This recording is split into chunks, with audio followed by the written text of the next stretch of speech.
हमेशा गुरु बहनों के चरणों में उपस्थित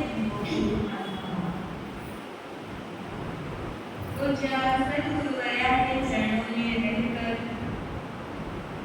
जो कुछ भी दो चार चिंतन लेकर ग्रहण कर पाई उन्हीं में से आपके समक्ष रखने का अंत प्रयास करूं। वीतराग भगवंतों की अमृतमय वाणी चातुर्मास के प्रारंभ से ही आप सुन रहे हैं। प्रभु वाणी के आधार पर आप श्रीमद् ज्ञाता धर्म कथाम सूत्र का विवेचन सुन रहे हैं,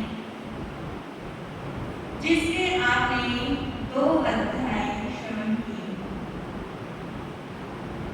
आज हम तीसरा अध्याय प्रारंभ करेंगे, जिसका नाम है अंडक। इस कथा का शुभारंभ मयूरी के अंडों से होता है। 2 अंडों के माध्यम से प्रभु महावीर ने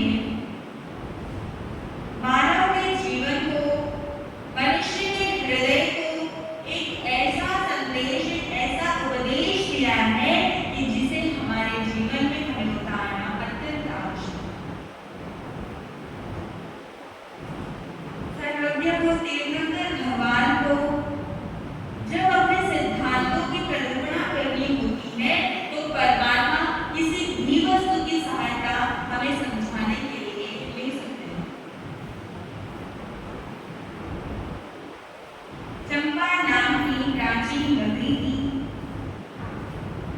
यह नगरी भी राजमहल नगर के समान ही संपन्नता को प्राप्त थी। अनेकों बार तीर्थंकर प्रभु महावीर का इस नगर में पदार्पण हुआ, उनके अनुसरण भी लगे और कितने ही लोग वहां प्रभु के अनुयायी थे। इस चंपा नगरी में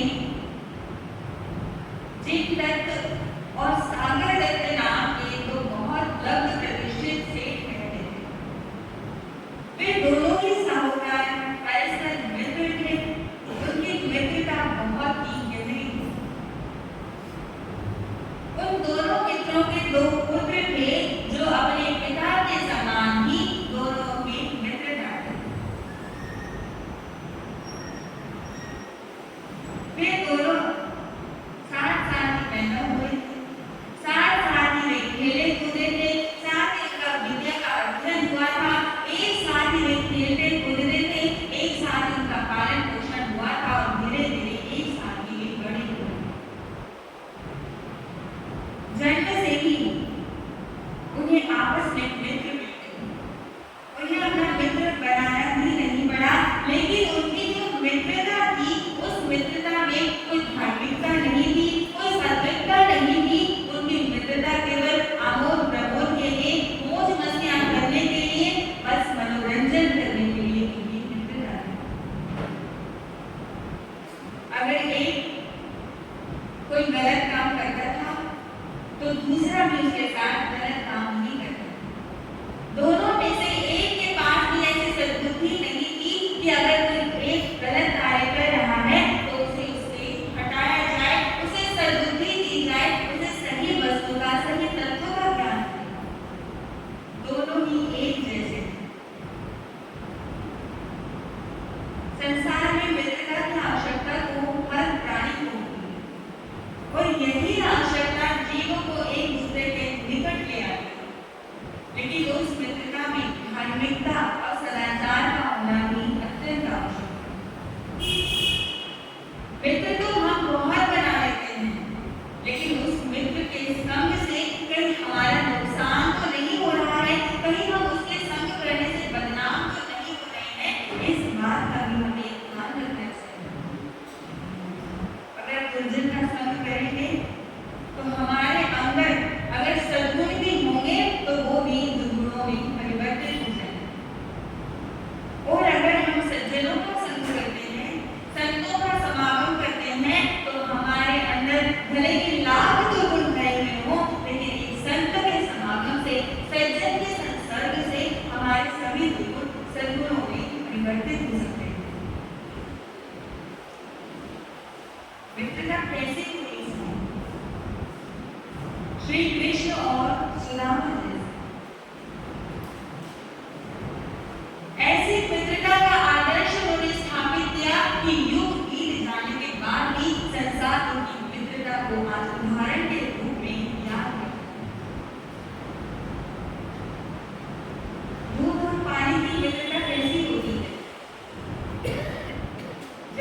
में पानी मिला दिया जाता है तो दूध अपने सारे गुण उस पानी को दे देता है।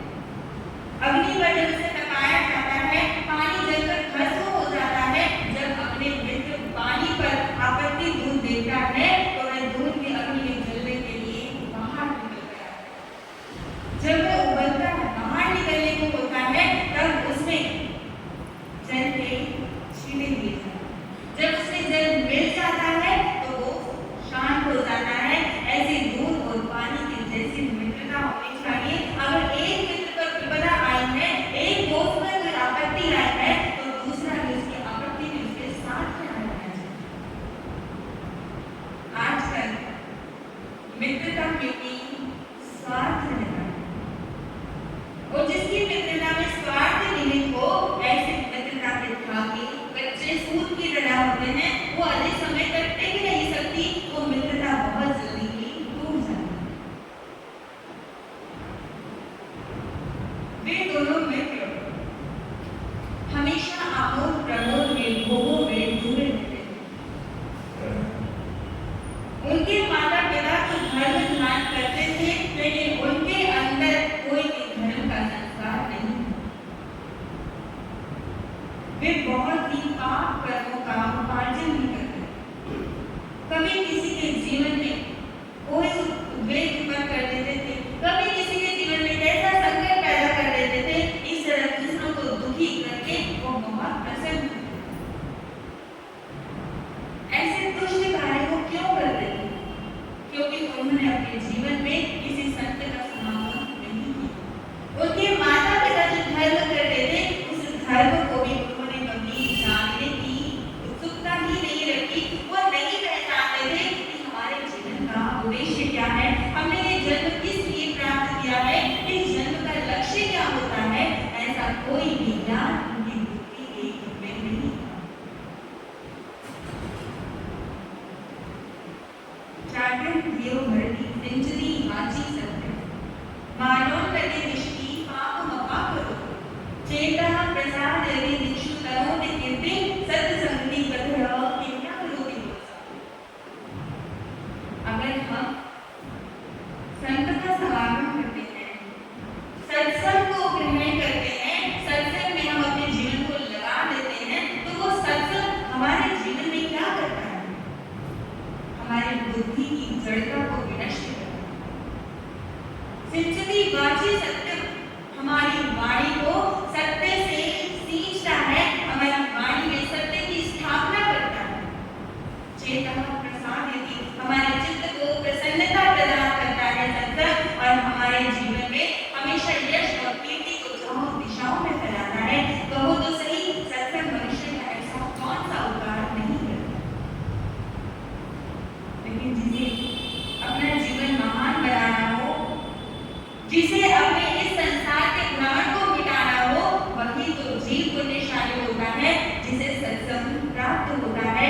और उनका वो भ्रमण अभी बहुत बाकी था, उन्हें संसार में ही भटकना रुचता था, इसलिए वे कभी भी सत्संग का सहारा नहीं लेते।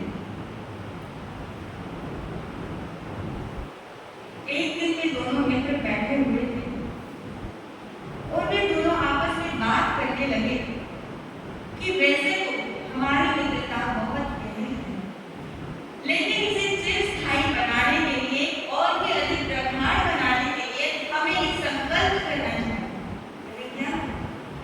जब भी हम कोई कार्य करेंगे तो एक साथ करेंगे, हम खाएंगे पिएंगे तो एक साथ, हम कहीं घूमने जाएंगे तो दोनों एक साथ जाएंगे।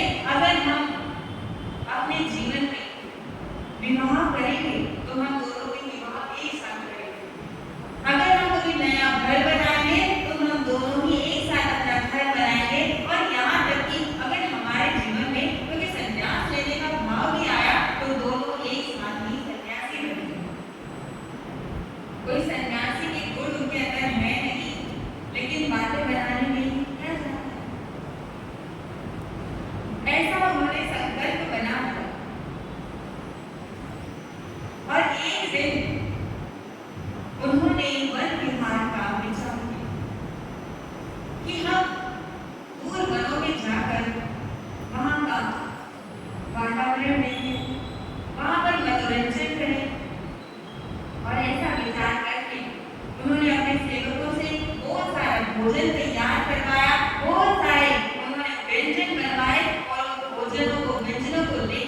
वे अपने सेवकों को साथ लेकर एक उद्यान में चले। मार्ग में एक पुष्करणी नाम की नदी पड़ती थी। उस नदी में उन्होंने स्नान किया। स्नान करके बहुत प्रमुदित हुए और वे फिर बाहर वनों की ओर चले गए। वहां पर उन्होंने भोजन इत्यादि किया। इतने ही नाटक देखे, नृत्य देखे, राग रंग देख रहे हैं और इस तरह वो आमोद प्रमोद में डूबे हुए। खूब व्यसनों ने उनके जीवन को घेरा हुआ। कोई भी ऐसा व्यसन नहीं था जो उन दोनों ने सेवन ना किया। वन में घूमते घूमते वे दोनों मित्र बहुत ही दूर निकले। ऐसे जंगल में चले गए जहाँ झाड़ियां थी, जहाँ कोई मनुष्य आता जाता नहीं। दोनों गठरियां डालकर वहां पर घूम रहे हैं। वहीं जंगल में एक झाड़ी के अंदर एक मयूरी बैठी हुई। वह मयूरी वहां पर बैठी हुई अपने अंडों को पोषण दे रही थी। जब उसने किसी के आने की आहट सुनी तो वह भयभीत होकर वहां से उड़ गई और ऊपर वृक्ष पर जाकर बैठ गई। जब उन दोनों मित्रों ने मयूरी को उड़ते हुए देखा तो वे सोचने लगे कि यह मयूरी यहाँ पर बैठी हुई थी, हो सकता है यहाँ कोई ना कोई वस्तु पड़ी हो, जरा देखे तो सही यहाँ पर ऐसी कौन सी वस्तु थी कि मयूरी यहाँ पर बैठी हुई थी। वह अपने विचार का अनुसरण करते करते उसी स्थान पर, उसी झाड़ियों में पहुंच गए जहाँ मयूरी बैठकर अपने अंडों को पोषण दे रही थी। और उन्होंने देखा कि यहाँ तो मयूरी के अंडक रखे हुए हैं, ये तो बहुत ही प्यारे लग रहे हैं। मयूरी वृक्ष पर बैठे हुए उन्हें देख व्याकुल है, कातर दृष्टि से उन्हें देख रही है कि मेरे अंडों की ओर ही आ रहे हैं, कहीं मेरे अंडों को, मेरे शिशुओं को कोई नुकसान ना पहुंचा दे। लेकिन मैं बहुत विवश मूर्ख थी, कोई इसकी सहायता करने वाला नहीं था, कोई इसकी भावनाओं को समझने वाला नहीं था। और उन दोनों दुष्ट मित्रों ने सोचा कि ये अंडे तो बहुत प्यारे लग रहे हैं और मयूरी के अंडे हैं, तो ना इन्हें हम अपने घर ले जाएं, अपने घर ले जाकर जो हमारी मुर्गियां हैं उन मुर्गियों के अंडों के साथ ही इन्हें रख दें। समय आने पर इनके अंदर से मोर उत्पन्न होंगे। वे जब बड़े हो जाएंगे तो नृत्य आदि दिखाकर हमारा मनोरंजन किया करें। एक मित्र ने ऐसी बात कही तो दूसरे ने भी उसका समर्थन किया, क्योंकि उनका ऐसा संकल्प था कि हम दोनों में से अगर एक भी कोई कार्य को करेगा तो दूसरा भी उसी कार्य को वैसे ही करेगा। धर्म कार्य में भले ही सहयोग देना, लेकिन किसी की हिंसा करने में, किसी के बालकों को उठाने में कभी भी ऐसा सहयोग मत देना। उन दोनों ने एक ही अंडा वह मयूरी उन्हें देख रही है लेकिन कुछ भी करने में समर्थ नहीं है। ऐसा कोई व्यक्ति वहां नहीं था जो उसकी मुख भाषा को समझ सकता। लेकिन उनको दोनों में इस तथ्य से अनभिज्ञ है कि प्रत्येक प्राणी अपने जीवन से मोह रखता है। हर जीव इस संसार में जीने की इच्छा रखता है। कोई भी ऐसा प्राणी इस संसार में नहीं है जो मरना चाहता हो। जैसे हमें अपने जीवन से मोह है, जैसे हमें अपने प्राणों से लगाव होता है, इसी तरह संसार के सब प्राणियों को अपने प्राणों से मोह होता है। कोई भी मरना नहीं चाहता है। मैं मयूरी अपने प्राणों के भय से उड़कर वृक्ष पर चली गई, लेकिन उसके अंडों को जब उन्होंने उठाया तो उसका हृदय रोने लगा।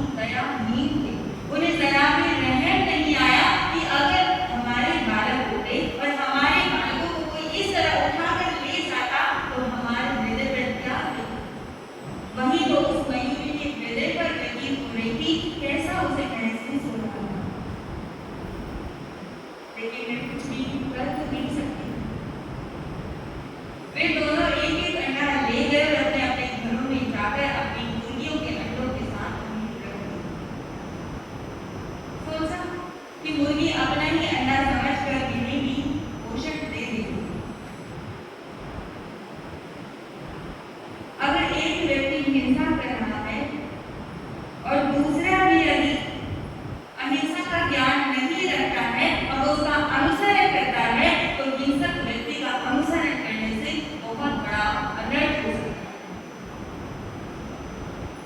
पाकिस्तान की एक सच्ची घटना है। एक मुसलमान परिवार था। एक व्यक्ति एक दिन एक मुर्गी को लेकर आया और जैसे कि उनका व्यवहार होता है मांसाहार का, वह उस मुर्गी के ऊपर कटार चलाने लगा, उसकी गर्दन पकड़ी और उसकी गर्दन पर छुरी चलाया। यह दृश्य उसके जो छोटे छोटे बालक थे, उसके पुत्र थे, वो दोनों देख रहे थे। वो छत पर था। जब मुर्गी की गर्दन पर छुरी चल रही थी तो मुर्गी की मुंह से ची ची की आवाज हो रही थी और वह ची ची की आवाज सुनकर उसके जो दोनों बालक थे वो बहुत प्रसन्न हो रहे थे। उन्हें लगता था कि इसके गर्दन पर जो छुरी चलती है तो बहुत अच्छी आवाज करती है। उसी समय उस व्यक्ति का कोई मित्र आया और उसने नीचे से उसे आवाज लगाई। अपने मित्र से मिलने के लिए वह 5 मंजिल उतर कर नीचे वह मुर्गी में वहीं छोड़ गया और जो छुरी थी वो छुरी की वहीं पर पड़ी रही। वे दोनों बालक जो उसके थे उनमें से जो बड़ा पुत्र था उसने सोचा कि जरा मैं भी तो मुर्गी की गर्दन पर छुरी चलाकर देखूं ये कैसी आवाजें कर रही थी। उसने छुरी उठाकर उसकी गर्दन पर चलाई, लेकिन अब मुर्गी मर चुकी थी, उसकी कोई आवाज नहीं आ रही थी। वह सोचता है कि अब ये आवाज क्यों नहीं कर रही है। उसने क्या किया, अपने छोटे भाई को पकड़ा, उसकी गर्दन को पकड़ा और उसकी गर्दन पर छुरी चलाने लगा। जब उसका छोटा भाई रोने लगा तो उसे बड़ा मजा आया कि अब यह मुर्गी के जैसी ही आवाजें निकाल रहा है। छुरी चलाते चलाते उसकी गर्दन कब धड़ से अलग हो गई उसे पता नहीं चला। अपने पिता का उसने अनुसरण जब उसने देखा कि मैंने तो अपने भाई की हत्या कर दी, जैसे पिताजी ने मुर्गी की गर्दन उसके धड़ से अलग की थी, मैंने तो अपने भाई की ही गर्दन उसके धड़ से अलग कर ली। अब तो पिताजी मुझे पकड़कर मारेंगे, मुझे भी मार डालेंगे। अब मैं कहाँ जाऊँ, मैं क्या करूँ। वो भयभीत हो गया, डर के कारण से कुछ नहीं सूझा और वह इधर उधर भागने लगा। छत पर भागते भागते 5वीं मंजिल से उसने नीचे छलांग लगा दी और जैसे वो धरती पर गिरा मृत्यु। जब वो नीचे जमीन पर गिरा उसके पिता ने देखा इसका तो सर फट गया और ये मर चुका है, तो उसने अपनी पत्नी को आवाज लगाई। उसकी पत्नी जो अपने तीसरे पुत्र को जो बहुत नन्हा सा शिशु था वो अंदर से नहला रही थी और टब में उसे बिठा रखा था, ऊपर से नल चल रहा था। जब उसने सुना कि पुत्र ऊपर से गिर गया है वो अपने छोटे शिशु को उसे टब में छोड़कर बाहर भागी और जब अंदर वापस आई तो टब के पानी में डूबकर पुत्र को उसका मर चुका। पिता को याद आया कि वो छोटा बेटा कहाँ है, वह भी तो छत पर था, जरा जाकर तो देखो वो तो सही सलामत है, लेकिन वो भी मरा हुआ था, उसकी गर्दन धड़ से अलग पड़ी हुई थी। तब पिता को ध्यान आया कि मैं मुर्गी को कैसे छुरी चला रहा था और इस पुत्र ने जब उसे देखा तो उसी का अनुसरण किया और उसने अपने भाई की गर्दन पर छुरी चला। हिंसा का ऐसा परिणाम अगर हम अपने संतानों को संस्कार नहीं देते हैं, जैसा आचरण हम करते हैं उसी का अनुसरण हमारी संतान करती है, तो घरों में ऐसा भी अनर्थ होता है। उस एक मुर्गी की हिंसा के कारण उसके 3 पुत्रों की हत्या हुई। उन दोनों मित्रों में भी कोई धार्मिक संस्कार नहीं था। एक ने अंडा उठाया तो दूसरे ने भी उठा लिया और ले जाकर अपने घर में रख दिया। प्रतीक्षा कर रहे हैं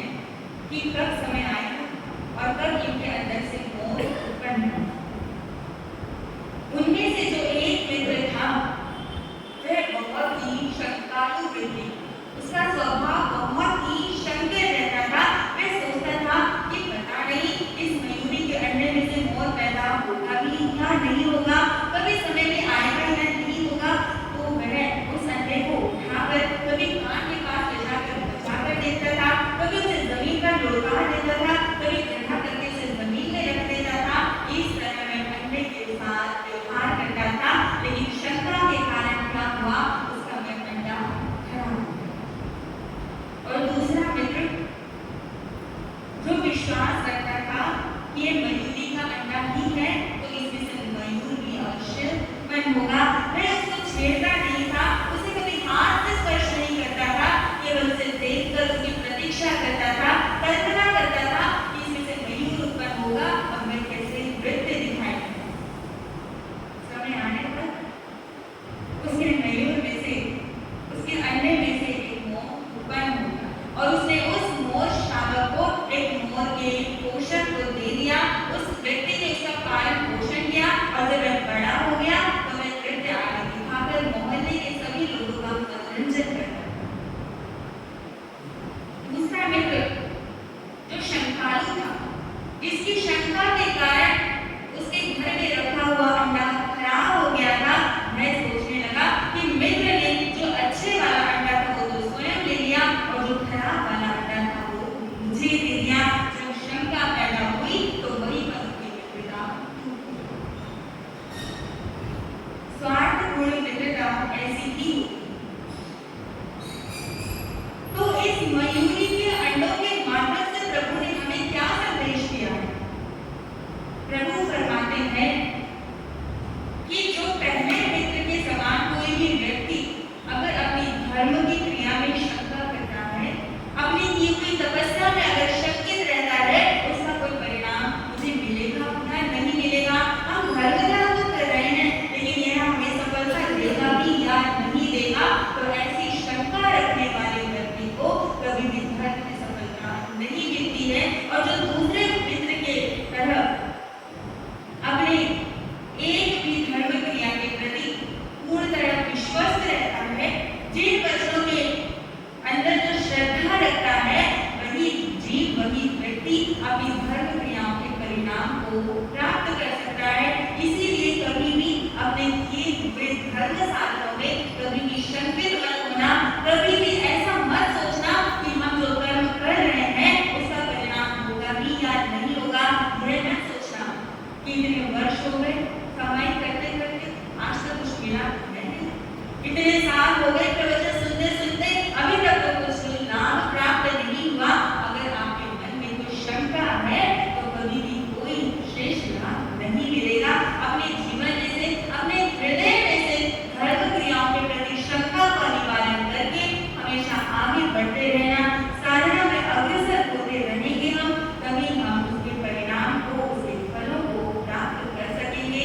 आज यह अध्ययन नहीं पर पूर्ण होता है। आगामी अध्ययनों में प्रभु क्या उपदेश करवाते हैं आप आएंगे और आगे की चर्चा में सुनेंगे। आज इन्हीं